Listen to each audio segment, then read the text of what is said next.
Hi, greetings. Hello, Arsenal Future Rights. How you doing out there? Don't forget to like the video before much ado. Subscribe to the channel. Leave your comments down below in the comment section. It's fair, you can't miss it. And of course, share the videos. And some of you have been sharing our videos, so we're so grateful and we're so appreciative because it tells us that our videos have been shared a lot and there's been a lot of views. The views are up. But for subscribers, are not moving, and we want you to subscribe. Don't let me strangle you now out there, guys. Right? Subscribe, please. Subscribe. Yeah, but we're here to do what we usually do after an Arsenal game, and that's to review it. A brief review. We won 2-0 against the Olympiakos of Greece on Wednesday night, so that's a couple of nights ago now. So Arsenal 2, Olympiakos nil.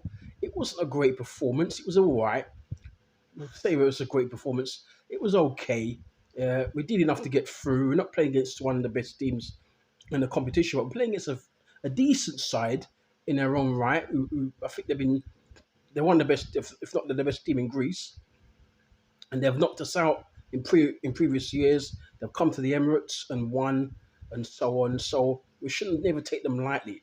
But we scored in the first half. We should have had many more goals. Their goalkeeper was really, really playing well. And of course, Gabriel Martinelli, scored the first goal after wonderful work from our new signing, Victor Gokares. Dribbled all the way through, shot hit the post, and then there was Gabriel Martinelli on hand to really tap in the rebound. And that was all we had to show for the first half in terms of goals. We didn't really, in my opinion, I didn't see the whole game, but I saw bits and pieces. I saw snippets of the game, highlights here and there, and from what I was seeing, we weren't really forcing the issue a bit. We allowed Olympiakos to come onto us because there was a time in the game when they were probably the better side, and they had a few shots. We had shots as well. David Rea, who's fast becoming one of the best goalkeepers in the world, made a couple of good saves, one down, and I think it was down to his right, and he saved it. Good save, and his distribution is first class. And for the first time for a long time, I'm extremely happy with our goalkeeper. I think this is the best goalkeeper we've had for since Jens Lehmann, I would say, and that's like gone back like 20 years. So I'm very happy with him, and a lot of our fans seem to think that he's one of the best goalkeepers now in the world, and he's definitely justifies his place in our starting lineup. He's really good, David Rea. And then in the second half, Odegaard was playing well as well, our captain. I think the signings of Eze has pushed him a bit. It's enabled him to step up his game a bit.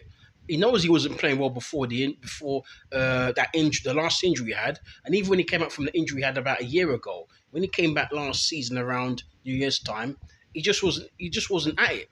He just wasn't at it at all, and you could see that he hadn't fully recovered from his injury, and it's almost as if Arteta rushed him back. But this time he's back now, and he's playing a lot better. He's shooting strong. He's playing those wonderful through balls as well as he always has been. And apart from the last year of his Arsenal career, the last year, maybe year and a half, I would say. So a year, 18 months, he hasn't been playing well at all. But this is the first, I think this is the best Odegaard I've seen since maybe 2023. So at least maybe 2 years. Yeah, I'll say. And he played really well against Olympiakos on Wednesday night. Carried the threat to him. And then we scored a second goal. I think it was deep into injury time. We scored our second goal to make it 2-0. And that was Bukayo Saka who made it 2-0. He didn't start in the match, but he came off the bench. And he played okay, but without really doing anything spectacular. He was okay, but I think our best player on that day probably was Yerin Timber. Yerin Timber's, some say, he's the best right back in the world. I still think Hakimi is the best right back. I think maybe he's number 2 to Hakimi, but he's definitely the best right back in England, in the UK. And one of our best right backs, I would say, since I've been supporting Arsenal, which is like the best part of 40 years. All he needs now is some trophies. If he could win the Premier League this season or the Champions League, then yes, it'll be like one step one step further to like legendary status at the club. But a lot of these players, all they need now from Arsenal is some trophies because they're playing well now. It's just we need to get over that line, that winning line. And I think once we get over that winning line, our fans will be more calm, we'll be more patient. Of course, we'll be happier. We won't be criticising them as much. But what we need to do, once we get over the line at the end of this season, or this season, we need to go again for next season. We can't rest on our laurels. We're going to keep going and we're going to keep marching forward and we're going to keep seeing if we can sustain this successful, what would be a very successful period. We'll win back-to-back titles or back-to-back Champions Leagues or win a Champions League this season and then we'll win a title next season. We're going to keep winning at the highest level. And that's what Arteta's going to do. And that's how us fans are going to lay off him and get off his back if he starts winning major trophies. But anyway, that was a 2-0 win. I mean, we've got harder games to come in the Champions League. We've got Atletico Madrid. That's going to be a difficult game. We've also got Bayern Munich coming up. Two of the teams that some people fancy you could actually, lift this trophy. Certainly Bayern Munich amongst one of the favourites. Not so sure about Atletico Madrid these days. They were good a few years ago. But you never know of a Diego Simeone team. He's got them well organised. And they seem to be scoring a lot more goals now than they have been before. They beat Real Madrid 5-2 last week. And they scored another 5 again this week in the Champions League. So you can never, ever really, rule them out of anything. And they've got ballers like Griezmann who's still playing. They've got Alvarez who's becoming one of the best strikers in the world. So they've got some good players going forward and so on. And so it's going to be a difficult match for us when we do play them at the Emirates. I'm hoping to go to that game. I don't know if I'll be able to go, but I'm hoping to go to that game and see what happens. The good thing is I don't think there's any injuries we picked up. So we came through that game against Olympiakos unscathed because usually we pick up an injury or two, don't we?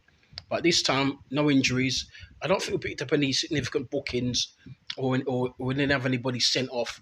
So it was a basic job at the office, a basic day at the office, a good, and so we're onwards and upwards. I think we're fourth or fifth in the table. I've not looked at the table for a day or two, but I think we're fourth or fifth. The last I looked, we're fifth, so I think we're fifth in the table, and we need to win. There's another 6 games, so we're another 6 games. So hopefully we could win another 4 of those games, and maybe 2 draws, and then that will be okay to send us through into 8th. Otherwise, we'll have to go for the qualifiers because they've changed the format. And one day, I was hoping it's my fault. I was hoping to actually, break it down how the new format of the Champions League will it go, how it kind of like, goes. And I was going to break it down, but I just can't find the time, and it's still confusing sometimes. But I think I've got the hang of it. And when in the international break coming up, we're going to do some streams. We're going to do some content on this channel. Things we not usually do. Like we're going to give our best Arsenal team. Look out for that one. We're going to give the what we think is our best signings for this season. How our signings will fit in, and so on. And then 1 or 2 other things around Arsenal that we haven't done in this channel before or for a very long time. So we're gonna you look out for that. And hopefully we can bring you some informative content on top of it. As I said, don't forget to smash a like on the video. Don't forget to subscribe if you haven't done so already. Because, when you subscribe, it helps the channel to grow. And we're still growing. We're still in our infancy. We're going to make mistakes. We're going to get things wrong. Of course we do. But we're always able and willing to learn and to come out stronger the next time. Okay? I think that's it for now. I don't want to go on long because we don't have a lot of viewers at the moment. Even our viewership is growing. But when we have a full house, when we get a lot more subscribers and so on, I will go full blown. I'll go full blown. But at the moment, we'll keep it on a level. Yeah. You take care of yourselves and look out for the West Ham preview coming up within the next few hours. I've also got a piece of content on William Saliba signing a new contract, and I'm hearing good news that Bukayo Saka and Yerin Tim are going to be signing contracts soon as well. So I might just do everything all at once. They're all going to sign. And that shows you their faith in the club, and their faith in the team, and their faith in the manager. And, manager who I still think ain't the man, but he could still prove me wrong. I hope he does because I want Arsenal. That means Arsenal winning. If he proves me wrong, and many of us wrong, that means our club are winning, and that's all we want. So you guys, you take care of yourselves. Up the Arsenal future rights. And as I said, don't forget to smash a like. Don't forget to subscribe. And you take care. Adios. Peace.